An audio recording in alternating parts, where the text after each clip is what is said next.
Okay, anyway, it's 10 a.m. Actually, it's 10:04, and I'd like to call to order the meeting of the Finance Auditing Committee on Thursday, January 25th, 2024. Before we begin, please note the meeting is being recorded. Welcome to everyone who's joining us here in person, as well as those listening in on the phone to the first meeting of 2024. Wow. If you would like to provide public comment at today's meeting, and if you have not done so already, please let Thomas in the back of the room or Justine on the call-in line know what items you'd like to speak on today. Madam Secretary, please begin by calling the roll. Thank you. Good morning again. Director Dorsey is absent. Jude? Here. Grosball is absent. Hernandez? Here. Maxton? Here. Verdoni? Here. Vice Chair Parr? Present. Chair Rabbit's absent. President Cochran? Here. Thank you. You have a quorum, but you are not a committee of the whole. We are still just the committee. We have Director Hill joining us here. So that's the other director in the room. Thank you. Staff, we did the introduction earlier. It's General Manager Mulligan is not here. We have Kelly Hopper filling in the seat. Joe Wire is here. We have Eva Bauer-Furbish and Kim Manolius is here. Also in the back, we have Les Belton from the bus. We have Dave Rivera from the bridge and Mike Hoffman. Thank you for your presentation from the ferry. Welcome, everyone. Our item number 3 is the ratification of previous actions by the Auditor Controller.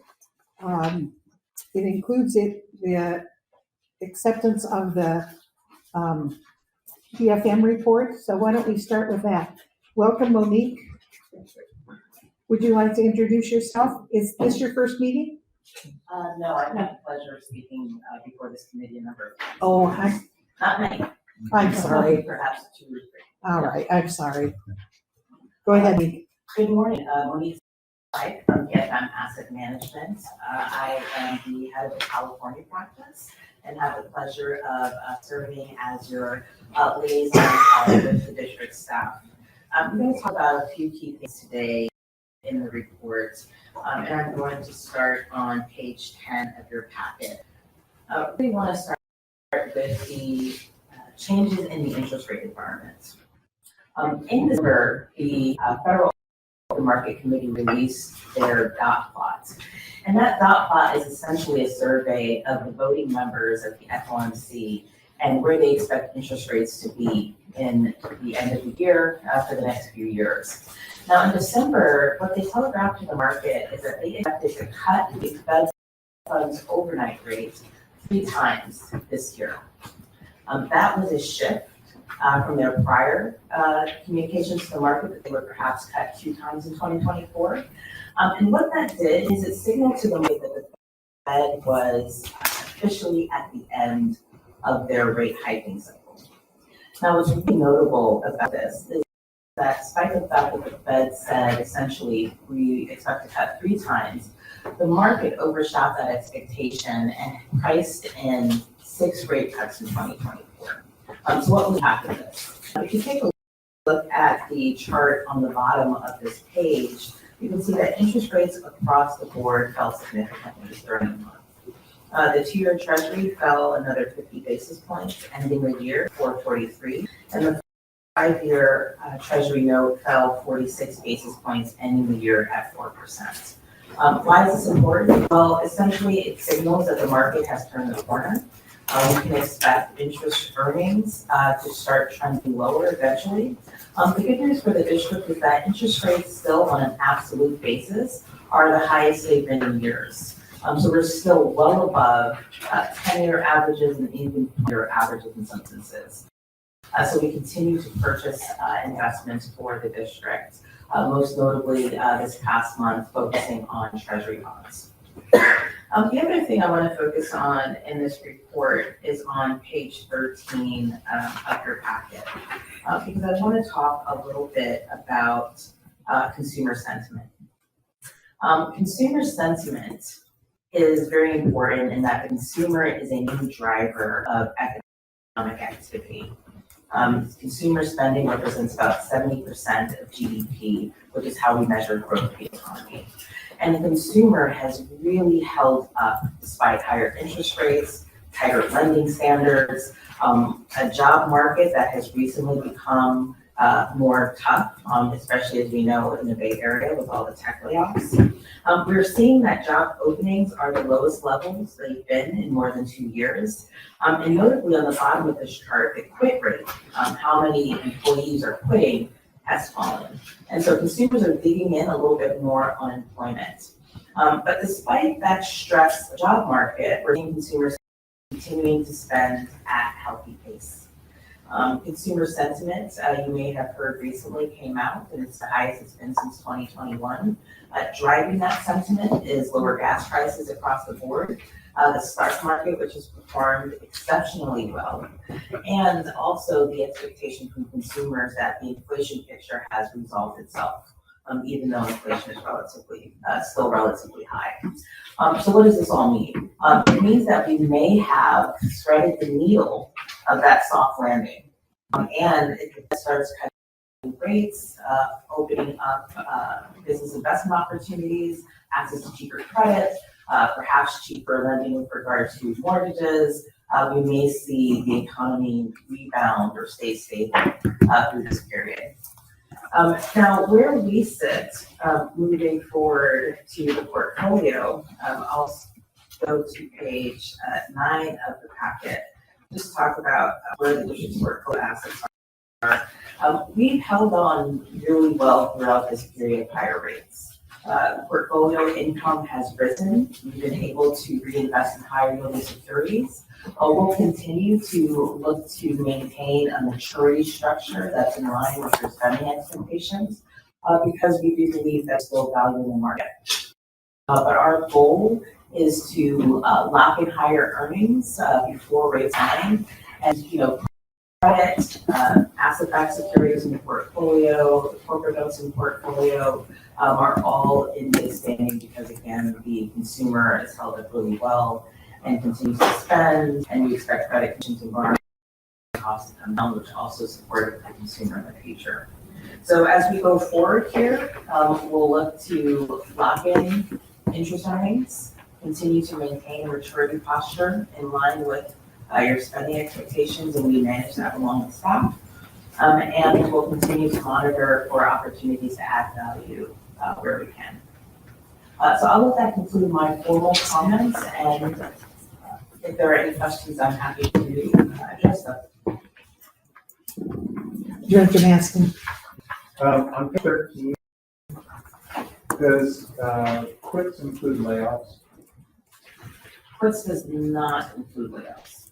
Quits is employees voluntarily leaving. So layoffs aren't Yeah. factored into this anymore. It's a good question. Yeah. Other questions, comments? And I'll just note that you typically see layoffs reflected in jobless claims. All right, if there are no other questions, thank you very Bert has much. a question. Oh, who did? Yeah, just looking at a listed report, we're looking at a really interesting situation relative to EVs, where, of course, China is producing just vast amounts that we know of right now. And a lot of the other, particularly American, are not going very well with the EV direction. They're staying with traditional. It looks like a very volatile area for at least the next few years. And we're having that as part of asset-backed securities. I'm not really strong, about that particular industry, because a lot of things can happen in the next 5 years. There's going to be some stock prices, most. Would that be changing in the next few months or years as a result of a very unpredictable market? Yeah, interesting. I'd say with regard to sort of the adoption, the retail adoption of electric vehicles, I think that really took a hit over the last few years because the expectation that you'd be building out charging stations, that has not been realized in the consumer market. And so we had a bit of surge in that activity, I'd say a couple years ago. That's really slowed down because of the lack of confidence in being able to manage.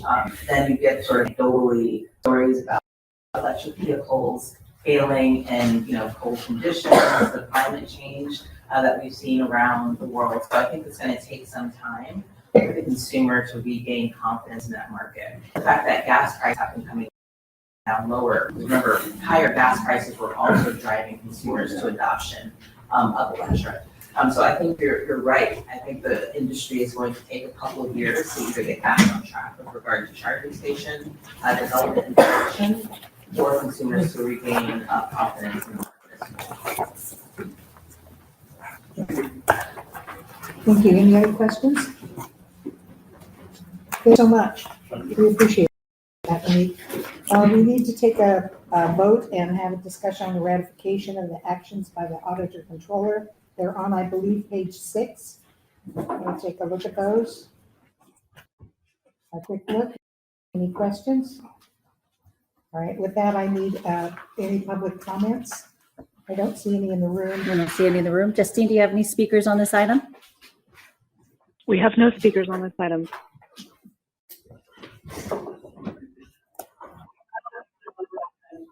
All right, with that, I'll take a motion to accept the ratification of the actions by the auditor controller. So moved. Second. Second. All those in favor? Aye. Opposed? Motion carries. Thank you. I noticed that our chair, the chair of the Finance and Auditing Committee, has arrived, and so I will graciously give him. Serve you right. Are you serious? I am absolutely serious. And I've got your back, as I'm prepared.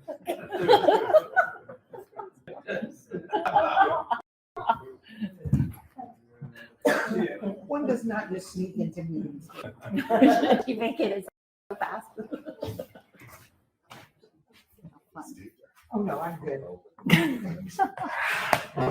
It's only the total increase. It's no big deal.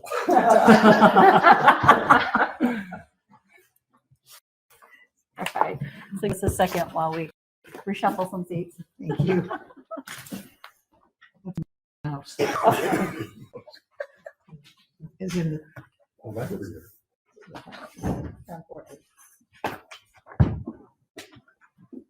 Thank you very much. Thank you very much. Oh, Thank yes. you for holding down the word, and it would have been perfect time with me to have you carry through. And I apologize for being late, but we did this morning. We have the quote unquote state of the county for Sonoma County, and I'm chair this year. And I think Supervisor Redoni is chair of Marin. So doing our duties as described, and came here as soon as I could. So moving on, I believe we're on 4A, which is authorize a budget increase in the fiscal year 23-24 Ferry Division capital budget for project 2041, which is the Corte Madera Marsh Restoration Construction. And this is the recommendation from the B&O. I'd like to move the item. We've already vetted it fairly. Second. Motion in a second. I'll look to my colleagues and see if there's any further discussion on this item and ask if there's anyone from the public who'd like to speak. We have no speakers in the room and we have no speakers online. Well, we have a motion in front of us, and we could have a roll call vote, please, on the approval of 4A. All right, when we roll call vote, we'll do with the first and second on 4A with Director Dorsey, who's absent, Giudice, Yes. Grosball is absent, Hernandez. Aye. Maston. Aye. Redoni, Aye. Vice Chair Parr, Aye. Chair Rabbit, Aye. and President Cochran. Yes. Thank you. You have unanimous vote. Great. And down to item 5, there's no action today for item 5. We'll move on then to item 6, which is approve actions regarding the public outreach process relative to presenting toll options for a potential toll increase on the Golden Gate Bridge. And we have Jennifer Minucci to make a brief presentation. Good morning. Sorry, is this my file? If the red light is on, yes. There we go. Thank you. Good morning, Chair and members of the Finance Committee. I am here to present to you the recommendation to authorize a public outreach process for multi-year toll plan. If approved, it will authorize two things. The authorization for staff to present for public review proposed toll options. That will include 2 virtual open houses that we're proposing listed on your item. One is for Wednesday, February 14th from noon to 1, and the other is Thursday, February 15th from 7 to 8 p.m. This venue will allow public to participate online, to hear about the proposals under consideration, and ask any questions and give public comment if we desire. The second item, if approved, will authorize a public hearing on the proposed toll line options scheduled for Thursday, February 22nd at 9 a.m. here in the boardroom at the Toll Plaza. So as presented last month to this committee, this board report is part of the overall process to the board to consider a multi-year toll increase plan. Last month we discussed the need and the basic criteria for the toll increase. This month we're requesting authorization to officially roll out the public process necessary to consider a toll increase. You can see in your item that it'll include all the steps to consider the toll plan, the district's financial background, and details of the public review process and outreach plan. One of the options today that authorizes the public outreach process includes items such as educating the public why the toll increase is necessary, how it funds our services. It will have a dedicated area on our website where all the toll increase information can be found, as well as social media outreach plan to reach the public. Translation in other languages will also be available. The report includes the timing of the open houses, the public hearing date that will allow both in-person and availability for call-in participation, as well as how public comments can be submitted. At the open houses, the public will learn about the financial need and be asked to comment on 4 toll increase options as detailed in the report, starting on page 8 of the report or page 40 of your packet. Staff looked at a variety of toll options, and the ones proposed produce approximately half, some a little bit more, a little less, of the projected $220 million 5-year shortfall. All toll options meet the criteria listed on page 4 to 5 of your report, or 36 to 37 of your packet. In the options themselves, each of the boxes on the left in the proposed options explain the toll rate per year and what it will be at the end of 5 years. They range anywhere from 35 cents to 50 cents annually between the different options. The board is free to modify any of the options or create new options beyond these 4, but once the options are approved for public review, the board cannot approve a plan that produces higher revenues without going back out for further public process. Again, this report is just requesting to begin the public process to consider the toll increase and set the public hearing, as well as set kind of the range of the toll options we take out to the public. So with that, I'm happy to answer any questions you might have. Thank you, Jennifer. Appreciate that. I have one quick question. Sure. Is this in line with, or is it different from outreach in previous years? Have we advanced our outreach costs? Because I know outreach is one of those things. Can you ever do enough? And Correct. So I think, pre-pandemic, we've done open houses per se, and we used to do them in person. We did them in a variety of geographic areas, and we have found that it's just really hard for people to come to different areas. So we're proposing to do virtual open houses. We find that people can call in, participate, be able to give and answer their questions when we try to find some times where, like during a daytime, during a nighttime. So that was where we landed for this particular one, but I think for the 5-year fair plan that we did for transit, we did virtual open houses for those, and they seem to have worked out well. no, I appreciate that. And I think that one positive out of the pandemic is the ability to reach people virtually and have that interaction. So that's a good thing. I'll look to my colleagues if there's any other questions, comments, and concerns going forward. Just a quick comment. I know the board is, thank you, Chair. I know the board's going to take this up. Once again, I would note the comps on page 43. I had a recent trip to Philadelphia to see the 49ers beat the Eagles, which was wonderful. All of my relatives are in New York, so I had to travel up the Jersey Turnpike and go across the GW into New York City. And I think when I looked at my rental car receipt, that cost me over $27.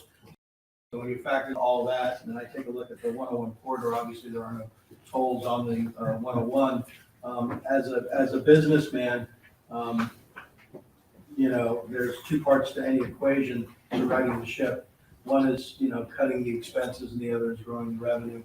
And my heart tells me, of course, that we will need to do this in a way that is easiest on those who cannot afford, toll increases, et cetera. But looking at some of these options, I think that some of them, like option one, definitely can start to right the ship. And I know we'll take that up later, but I just wanted to kind of present that concept. Thank you. No, I appreciate that very much. And I think no one likes to increase costs in anything. Although, to be honest, right, the same people who don't want to increase costs also expect to have their own revenue increased each and every year. So we have to, and the one good, not the one good thing, one of the good things about the all electronic tolling is the ability to adjust their fares. And through the outreach that we've done, I believe that's part of it. It's been quote unquote less controversial than bumping it by $1 or something on some longer increment. So do appreciate that. I'll look again to my colleagues to see if there's any other. Director Hernandez. Thank you, Mr. Chair. Good morning. And thank you, Jennifer, for the report. It's exciting moving into this new phase. I know it's a lot of work for you, but it's a very important step to be able to get comments and input from the community about this proposed item. My question was, can you talk a little bit about how the information will be accessible to folks who are not English speakers? How can they participate, and what ways are we going to be ensure that they'll be able to participate fully? Thank you. Yeah, Dana Taylor and the marketing department we've been looking at how to format some of the open houses and the materials.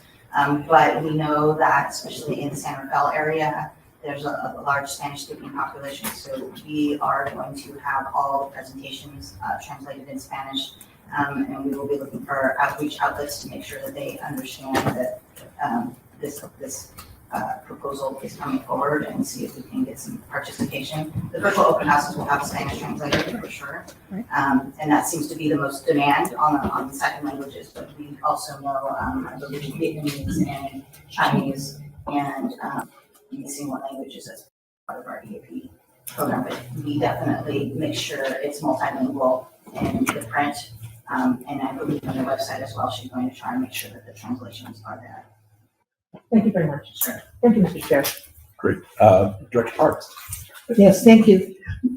As I read through it and tried to analyze those, thinking I was going to be in charge, You're always in charge. I thought I was a little bit shaken by the fact that anything we do is only half of the shortfall, which means, as Gerardo said, that it's not just about tolls, it's about cinching our belts a little bit. And this might end up being the easy part, because forward thinking is going to be the challenging part. That's a lot of money. I mean, when we look at it as income, it's a lot of money. When we look at it as shortfall, it's more. So I'll leave that to the brains back there that are shaking their heads. Yes. Appreciate that. Anyone else have anything? Seeing no other hands rise. Want to do an observation? I don't, San Francisco doesn't use cars or anything like that. I understand that there's a crisis on the car insurance, that a lot of people are no longer able to get car insurance, and if they get it at much higher prices. Is that something that would be a big effect on their decisions at the same time as the tolls? I don't know how big it is, but you've got all the suburban. I can tell you the economist this morning at our meeting we just left from gave an example of replacing he had a cracked windshield. This is the Dr. Jerry Nicholsberg of the Anderson School of Forecast, whatever, down in UCLA, and talked about the reason that the insurance, one of the reasons on the automobile at least, the reason that the insurance rates are going up. His cracked windshield, which used to be a $350 come in and put it in, $2,700 because it's full of sensors. And it's that defrost. work that is increasing on the certainly the new cars. And I know that anyone who's a car that has an electronic problem, it's a trickle down effect. So I don't know if that answers any questions what was mentioned, but I thought it was interesting. Yeah, I don't know. We should take that into account. But I mean, it's going to be very, very expensive to have and use a car over the next few years for a number of reasons. But it's good for our transit. Well, Dennis would always say, you know, whatever way they travel across the bridge, they're our customers. So appreciate that. I will, before we take a motion to approve, I'll ask if there's anyone from the public on this item. We have no speakers in the room. Justine, do you want to take a second to poll the public comment line to see if there's any persons that might have joined the line after the meeting started and may want to speak? Yes, I will. Thank you. Is there anyone new that's joined us that would like to speak this morning? Please use ** to unmute yourself and let me know.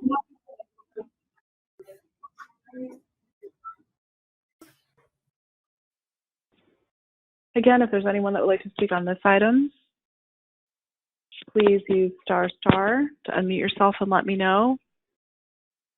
You can also let me know if you want to speak on another item. Okay, I'm not hearing anyone. Thank you. Great, then I'll bring it back to the board and look for a motion to approve the actions regarding the public outreach process. Yep. So we have a motion and a second, and I'll ask for a roll call vote, please. All right, thank you. The first and second on item 6, starting with Director Dorsey, who's absent. Judice? Yes. Grosboll is absent. Hernandez? Aye. Maston? Aye. Verdoni? Aye. Vice Chair Parr? Aye. Chair Rabbit? Aye. And President Cochran? Yes. Thank you. You have 7 ayes and that's unanimous. Thank you for all the work, Jennifer. Appreciate it. Moving on then to item 7, which is the status report on the fiscal year 23-24 budget. That's on pages 45 to 54, and Joe Wire is going to lead us through that. Joe? Thank you very much, Chair of the committee. This is your, looking a little more, I'm looking at a couple because it's been 6 months. So you have half a year, and for most of us, that makes it easy to look at, kind of half of the whole. If you look at page 47, that's where the table actually is. It talks about it has the actual information. And the status report talks about your current budget, so the one that you're in now. You're 6 months of the way through the year, halfway through. And when we started this, if you look on page 57, is the table we look. Page 47. It's the table we look at each month. And up in the far right-hand corner, as we started out, we passed that budget, had that $57 million shortfall, and then we showed how we would use primarily one-time federal funding to get ourselves out of that shortfall and balance the budget. That need to use that funding is dropping each month for a variety of reasons. And we point those out. The line 1, which the line numbers are all the way to the right, that's the use of the current projected use of this ARP funding. And then lines 2 says we're not going to use any reserves. We don't have to do that, district reserves. Line 3 essentially says that tolls fares are up, and we'll go into more detail in later reports, but they're up by about $6 million so far through the first 6 months.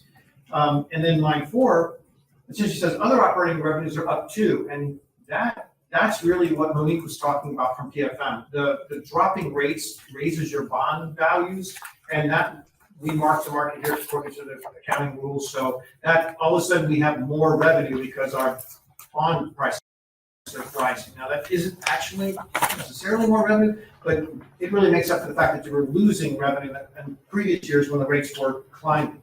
So anyway, that makes us look a lot better. That's the bulk of that 11 million you see there.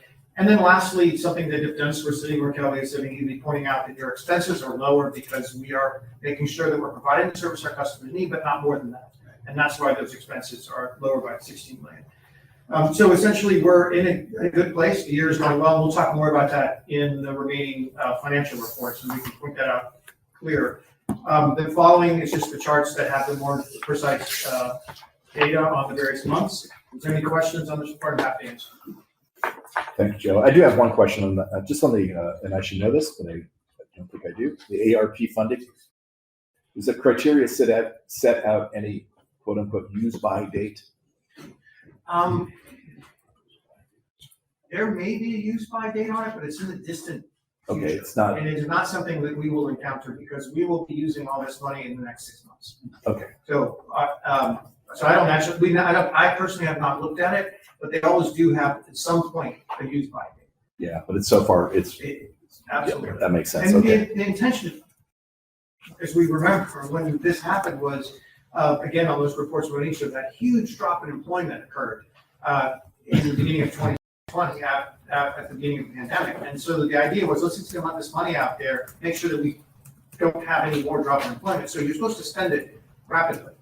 And so we've been spending it that way as we need it. And this, in our case, rapidly happens to take over these years because we spread it out in order to make sure that our time for our customers to sort of come back. And we were using it to fill in that gap. And that's what we've been doing. So now, unfortunately, it's going to run out.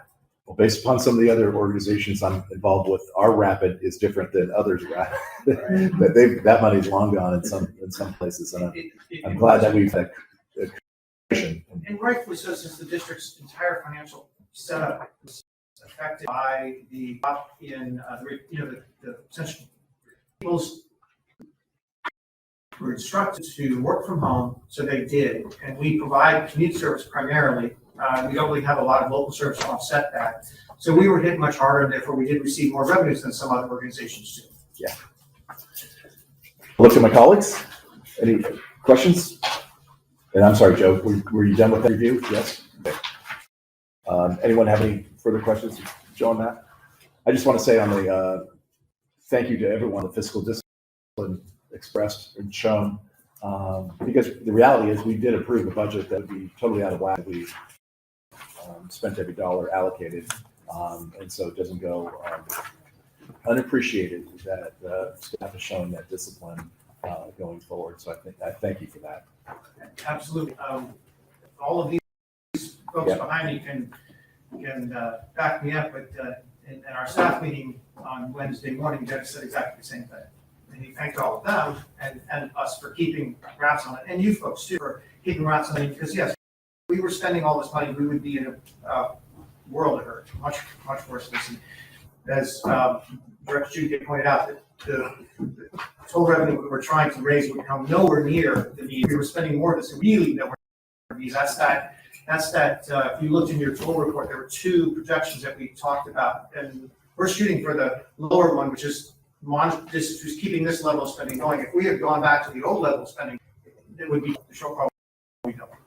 And the other side of that too, I think had we gone more towards actuals, I think it would have created other issues and problems and challenges. So I do appreciate that we've landed in the spot, but the discipline has been there, and I appreciate everyone adhering to it. So it's been good. This is just a informational item. So we'll roll into item number 8, which is the monthly review of the Golden Gate Bridge traffic tolls, bus and ferry transit patronage fares, 5 and 6 months, in November 23rd and December 23rd. Joe? Thank you, Mr. Chair. There are, in several of these reports, there'll be 2 sets of numbers in both November's and December's, because as you remember, December's meeting comes really due to the holiday, and so the data wasn't ready. You're getting 2 data. We'll just talk about the 6-month data, which is the December data. Yeah. And if you have any questions on November, feel free to ask. So if you turn to 57, that's our chart. We talk about where we talk about both ridership on the left and the revenue on the right.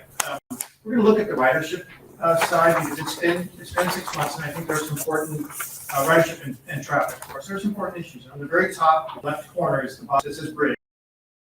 That's the bridge traffic, and then on the bottom of that, the bold line that goes across to the right is the percentage change. The first percentage change is 3%, and that's the actual change. So our bridge traffic is 3% higher than last year through the first 6 months, and that's very good. Back in the old days, you never really moved more than a couple percent or so at a time. So this is sort of following a similar pattern. We are growing though. We are in that state of growth, and we're coming out of the post-pandemic world. So that's a good thing. And it's a tenth of budget, and not 2/10 of our budget. That's why you're seeing in the early report that we're getting more budget revenue than we expected, and that revenue is talked about on the box to the right. It's approximately $1.5 million higher, $5.5 million higher than where we thought it would have been due to the increase in traffic. If you put the next box down on that, which is bus is also having greater ridership.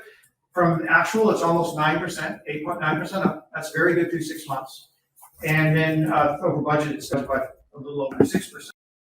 And that also increases our revenues by almost $500,000. And then bottom is ferry, and ferry ships up almost 25%. And that's excellent. And we're seeing riders come back slowly, but they're coming back in consistent pattern at the next set of charts, we can see that consistent increase over time. So let's go to page 59, and then you can go back on the questions if there are any. Page 59 has this line, and they represent 5 years worth of activity.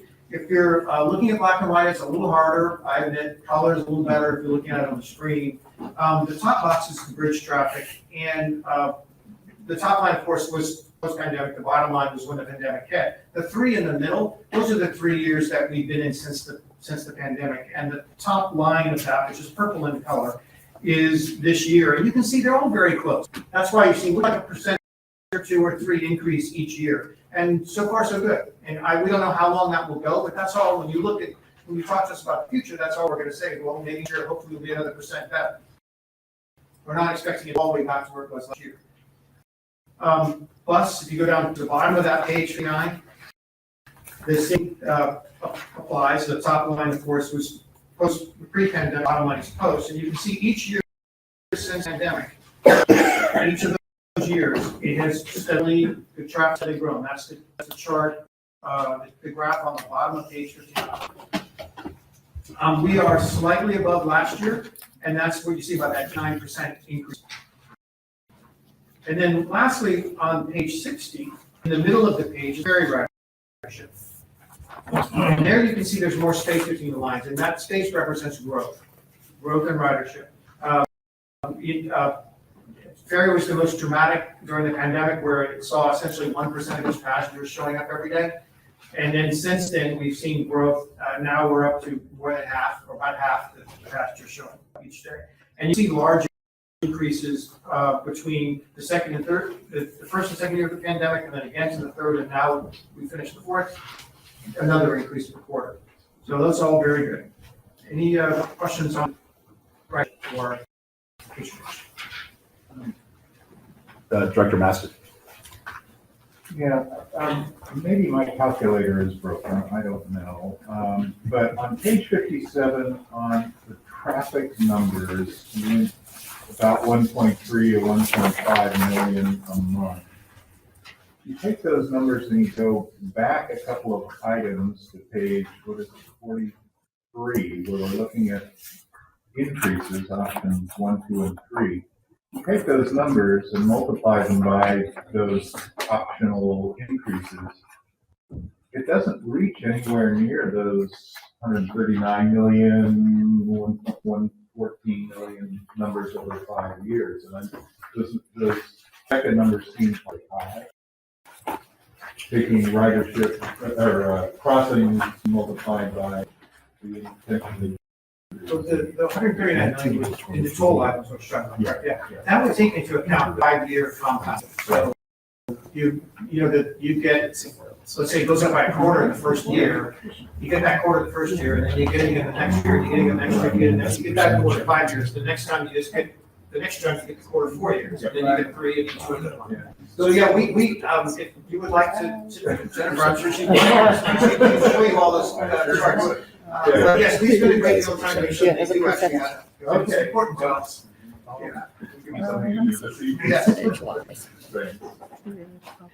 Hey, Joe, so where are we in the percentage of 19 numbers in terms of bridge, bus, and ferry? I've got the chart with the difference, but It's on the line speed, right? well, Transit ridership is running just under 50% for the most part. It does vary from month to month. 50% where it used to be back in the day. And the bridge traffic is in the low 80s, 83, 84, 85. We can have a month with it can be up to 90, but it tends also to range about 84%, 83% where we used to be. And then in bridge traffic has been very consistent. And I would say that the pattern of growth in bus and ferry has also been very consistent. So we can, I can remember sitting here a couple of years ago when we were saying, we just had no idea what's going to happen next year, because we really didn't. We didn't know when people were going to return to work. We didn't know how that was going to happen. I wouldn't be comfortable saying that anymore. I think we have a really good idea of what's going to happen next year. It's probably going to be very similar to this year. It's probably got a little bit of an increase in bus traffic. Bridge, maybe a little smaller increase, but still probably a little bit. And then hopefully we'll keep this growth pattern, whether it's gonna be a quarter, 25% increase, that's quite hefty. So I wouldn't expect it to be great. Of course, that would all change if for some reason, the business and all those businesses in San Francisco decided that they were gonna force their people to come in, which they're not, and they haven't yet. Yeah, no, I appreciate that. And I guess for me, the one number I always kind of track is what percentage from pre-pandemic times is the traffic. And Yes. I think at that 83, 85%, that's probably shown growth given the fact that the business vacancies, the remote work, that, if you equalize it, it's probably showing a pretty hefty clip. If we could take into account that, yes, and we just don't have that kind of data about who our actual passengers, who our actual bridge crossers are, the individuals, we don't know, and what pattern they're doing. But I would think you're right. I would think it would show some sense of growth. And we don't know if some of that growth may have come at the cost of people who may have chosen transit in the past. The cost in time and money is less than it used to be for a driver. They get in quicker than they used to. They get out even though it seems really slow. It's quicker than it was before. So people make these choices every day, and we have this unique. We have this monopoly of service going to and from the North Bay, and we uniquely provide our customers 3 choices, and they get to make that decision every single day. Not only that, midday they can make the decision. They can choose the bus, okay? And yet we're still providing service for all 3 choices every day. Yeah, I think if you're working remote and your hours aren't the strict AM, PM peak hours, and you're coming into the city 1 or 2 days a week, it may be a false economy, but the car is looking more, an easier way to go than to jump back on the transit. It does. We're still I'm sure we were telling you regularly about 30% lower during the commute time, in the morning commute. It's probably 27, it's edged up just a little bit, 27 below.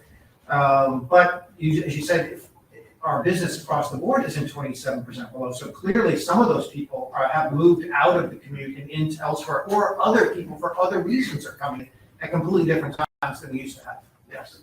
Do you think on the revenue charts, there could be yet another line, maybe a dash line that would normalize costs year over year?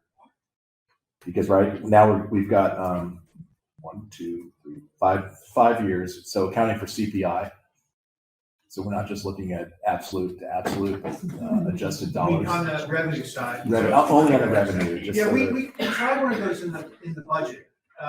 Your last budget had those charts, and we're talking about what to put in the budget for next year. And so I will definitely take that advisement that we may want to put that in, and maybe we'll do both, because we have fans of both. Some people are fans of the absolute, and I happen to also appreciate the cost of living being built in there, CPI being built in. Yeah, I mean, for me personally, it's like, well, 12 million in 2019 is not 12 million today. So how do we account for that? That one line chart with the revenue for that was in our previous report that we just talked about, the revenue for the bridge. You can see that this year, or this year that we just completed, the revenues were in the ballpark of what they were post-pandemic, and we all on 84% of traffic. And so, of course, if we had 100% of traffic, the revenues that this board would have to run its services, bridge, bus, and ferry, would have been much, much greater. It'll also give us better. We're looking at quite a lot less. Yeah, it'll give us better information though on the toll increases to make sure that we're keeping up with the CPI given the traffic that we're seeing. And part of that is the toll increases were pretty consistent. Yeah, definitely. Director Hill. Yeah, I think that what are we on two-way tolling, and what do we think that one? It's an option now. It maybe some may consider it a viable option because of the ease with which our customers could meet that, being able to pay through electronic means, not like it was in the old days where you're stopping traffic 2 directions. So it is something we started talking. We're strategic. It has been one of the items that was thrown into the hopper as far as the strategic planning group is concerned. So those board members are it's in that big pie of things that could be looked at. Technically, we have the ability to do it. We would, of course, have to then construct a gantry that would serve across the entire room, where we would have to improve the equipment that we have, because it's our equipment for different purposes right now. But it's something we can consider. And there is some data that right now, northbound is a little stronger traffic-wise than southbound. So in theory, if you broke it up, it might change the revenue stream that you receive. If no one changed, how should I say it? It looks like it might improve your revenue stream if no one changed their behaviors. But we all know that when you change costs for people, they do change their behaviors. And since this would be brand new, we don't know exactly how they would change their behaviors. That would be something we would just experience if we did choose to go that direction. Anyone else have anything for Joe? We'll take public comment perhaps as we kind of roll through these items and make sure that we can hear from folks. But why don't we go ahead, Joe, to 9, which is the monthly review of financial statements. Yes, this is sort of the culmination of the earlier reports. They all lead to this one. This is the one that talks about your your dollars and cents, the revenues and the expenses for the first 6 months of the year. As we saw at the very beginning, started the first report, we had originally projected there would be a shortfall. And if you look at the table on page 64, there are 2 tables, of course, one on 63 and one on 64. The 63 is through November, 64 is December, so let's look at 64. You will see that not only is the district not having a shortfall in the first 6 months, it actually has a revenue surplus through the first 6 months. That's very good. I will say that that's helpful because January, February, and March are our least, our lowest revenue months, so it's good to start going into them with something. It would be fantastic if the district was able to make it through the next 6 months, with a flat or less than $10 million shortfall, so we can finish the year. That would be great. And again, I think we've gone over why we've been successful with that. It is the increase in revenues with tolls and fares. Tolls are up by about 6 million, fares about 2, and the investment income is up by almost 10. And that makes a big difference on us having extra revenues that we didn't think we would have. And then, of course, they're down by almost $17 million. And that's a critical element, and that's what we talked about earlier. It's the effort of everybody here and all of the staff behind me and the staff work for them, keeping a hold on those expenses, knowing that we need to do that. That's been good. So if we can keep that up for the next months and customers keep coming as they are, we could end up the year hopefully close to, we're projecting it'll be still a shortfall, but not a very large one. So that's a very positive stake in that direction. Yeah. Any questions on that, or I could talk briefly about capital? Anyone have anything? Okay, capital starts on page 81. We've gone through again, first 6 months of the year, so you would expect that if everything was on time perfectly, we would be around 50%. The spending is around 47%, which is remarkably close to 50 for a capital project. And it varies depending on the project working on and the division. So the reports that are attached to that have some specific detail on the various divisions where they are, and pie graphs also explaining that, both revenues and expenses. So with that, if there are any questions on either finance, on operating capital, happy to take. Anyone? Director Masker. My previous comments, I think I was wrong, doing some quick calculating there. I did take in compound, but, potential growth and other, higher fees for certain vehicles, so, Jennifer.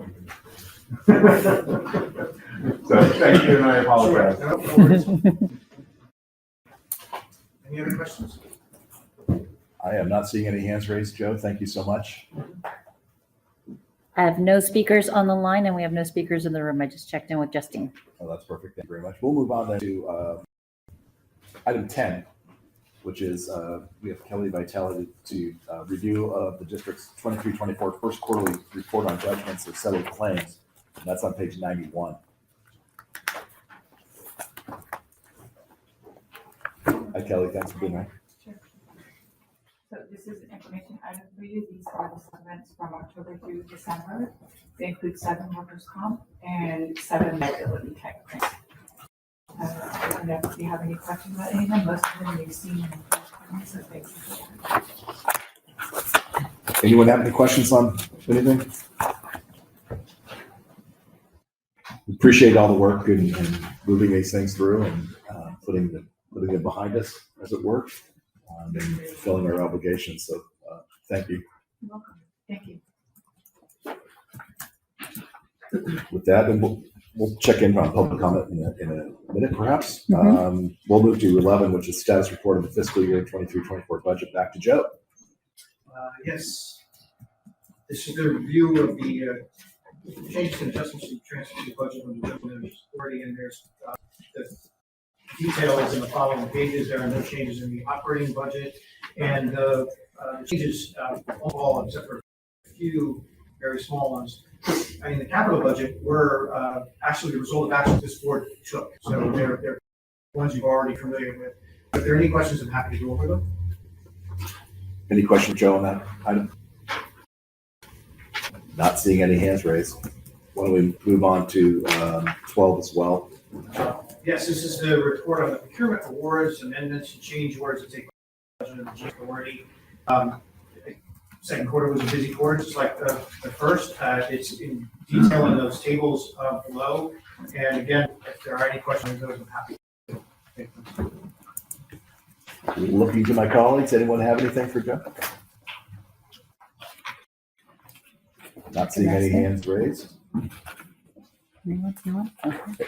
Is there anyone from the public who'd like to speak on the last few items that we have? We have no speakers in the room or online. Justine's already confirmed that with me, so we have no public.